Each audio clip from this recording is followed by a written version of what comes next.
Welcome back, everyone. It's Charlie. They just dropped a brand new Invincible Season 2, Episode 5 trailer video, so we'll break it all down. If you're brand new to the channel, be sure to subscribe to get all the episodes. According to the trailer, we'll be getting new episodes starting March 14th.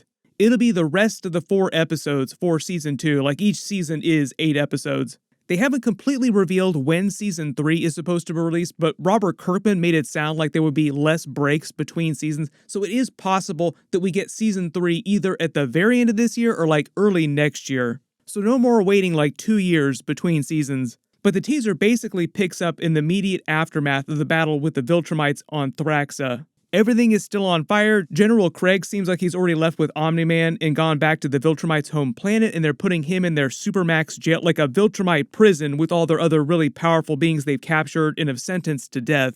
That's one of the twists of Viltrumite prison. It's basically just a holding cell while they're waiting to execute people. And Battle Beast, who is also captured. So for those of you wanting Battle Beast to come back into the story, he will eventually come back. And basically what happens here with Invincible is that he returns to Earth with Oliver, like Omni-Man asked him to, his son with Andressa. He eventually winds up going by the name Kid Omni-Man in the comics, like this is a superhero name that he chooses for himself. And just like Mark's DNA, the Viltrumite half of his DNA is so powerful that even though he's born half Thraxan, and he looks kind of purple here, the Viltrumite half of him essentially overpowers his body, and eventually he can become just as powerful as a normal Viltrumite. There are a couple exceptions to that, like his lifespan is a little bit shorter than, say, like Mark's lifespan because humans live much longer than Thraxans. But you can see here, as he gets older, eventually he looks totally Viltrumite, like you don't see any hint of coloration from the Thraxans on his skin. But part of the idea is that he matures way faster, so he's going to grow to adulthood, come into his powers way faster than Mark did. But essentially it's the same situation with Mark and the whole crossbreeding, like half human, half Viltrumite. His human half made it take longer for his powers to manifest, but eventually, given more time, his Viltrumite DNA will basically take over his body completely so that he'll be more like a full Viltrumite.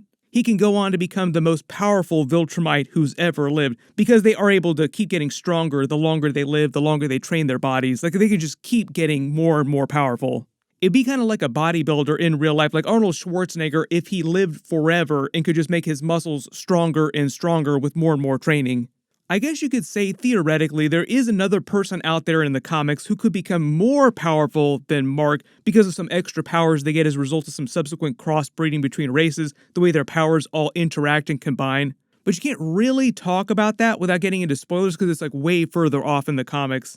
A big part of the storyline for Oliver initially in the second half of Season 2 is Mark taking him home and Debbie getting used to him, but she eventually treats him like a surrogate mother, and Mark treats him like a regular little brother. So he basically becomes just another regular member of their family on Earth while Omni-Man is stuck in the Viltrumite prison. Generally, it's pretty positive between the three of them on Earth.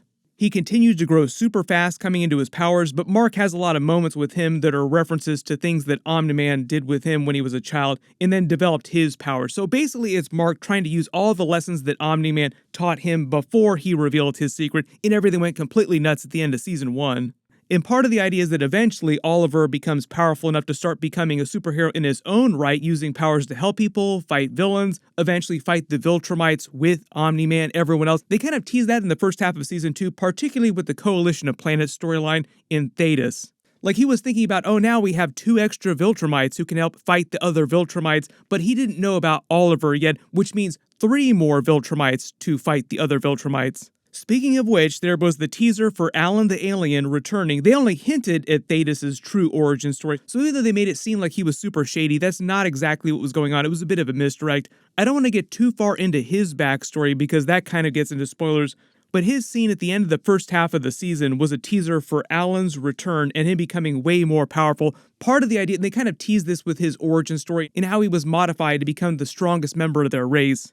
One of the quirks of his creation is that he grows stronger with damage that he takes. So the Viltrumites basically almost wound up killing him, like he's on the edge of death here. Part of the idea is that Thetis wants to trigger his regeneration process where his body will basically come back and be even stronger, so he'll get more and more powerful the bigger beatings that he takes. One of the other biggest teasers that they'll be paying off is Omni-Man telling Invincible about reading his books. Read my works. Part of the idea is that all of his books are actually based on real-life things that happened to him in his adventures before he came to Earth.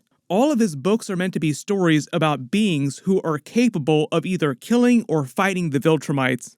Earlier in his life, when he was just working under Thrag as part of the normal Viltrumite military, he was ordered to go around and take out threats that could potentially take down the Viltrumites. So eventually when he came to Earth and he needed that day job, he wrote stories based on all these different beings that he encountered. The Man with the Invincible Gun is meant to be about the space racer character that he encountered in an earlier mission. He's meant to be a parody of Lobo in the DC comics, but he also has a gun that operates a little bit like Thor's hammer.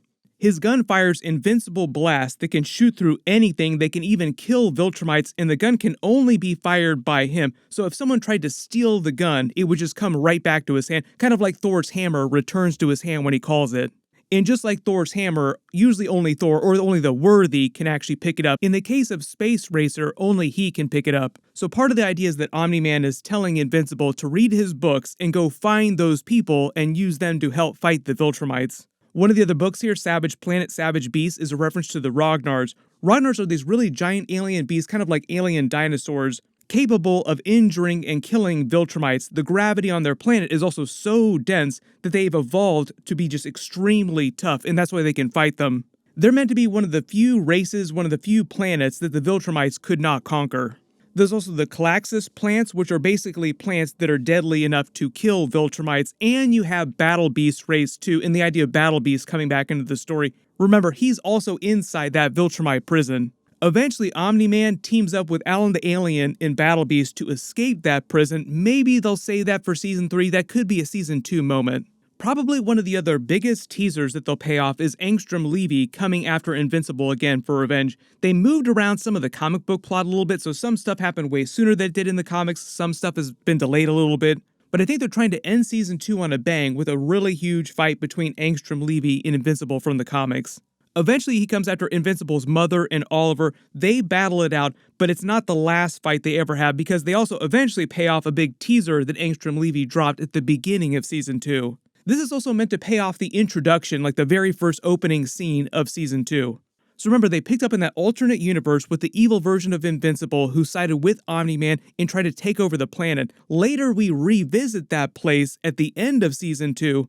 And Angstrom Levy tries to get more information about how they were actually able to capture him. Like, how did they actually wind up getting you? He's hoping to use that information to benefit him in taking down Invincible in the main universe. And before his accident, before Angstrom Levy turned evil, he was telling the Maulers about all the different universes and the different versions of Invincible that he'd encountered, and said that this main version was unique in that he actually turned good against his father, against the Viltrumites, and in most other universes, Invincible always, almost always, turned evil.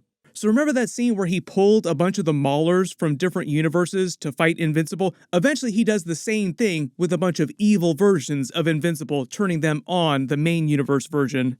Invincible has been training his powers up, like he's slowly getting more and more powerful, but part of the idea is the beginning of Season 2, all those different Maulers who by themselves aren't more powerful than him were able to overpower him. Imagine what that would be like if a bunch of other versions of Invincible were fighting him at the same time. So we might see a version of that at the end of Season 2, with him just fighting a bunch of alternate universe versions of himself who are all evil. And probably one of the other biggest changes, I don't know if they're going to save this for Season 3, is his whole relationship with Amber and Adam Eve. So in the comics, one of the big changes is that he actually kind of moves past that relationship with Amber pretty quickly.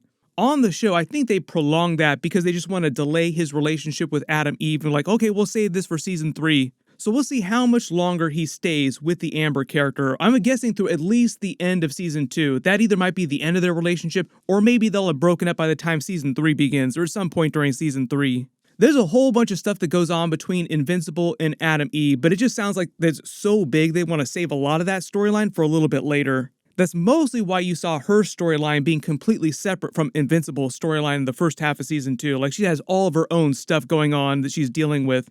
But part of the idea is that they're adding a lot of storyline that wasn't in the comics because these are hour-long episodes, where normally for animated series, you only get half-hour episodes. So they just have a lot of extra room to fill out these storylines for different characters that normally wouldn't have gotten that story in the comics. We'll probably get a bigger trailer for Invincible Season 2 Episode 5 in a couple weeks. Of course, I'll do more videos as we get more footage. There was a bunch of stuff that dropped today, a bunch of teasers, a bunch of trailer for stuff coming this week. I'll try to do videos for everything as quickly as possible. There's a brand new Avatar: The Last Airbender Netflix trailer that's coming tomorrow that should be up on my channel pretty early in the morning.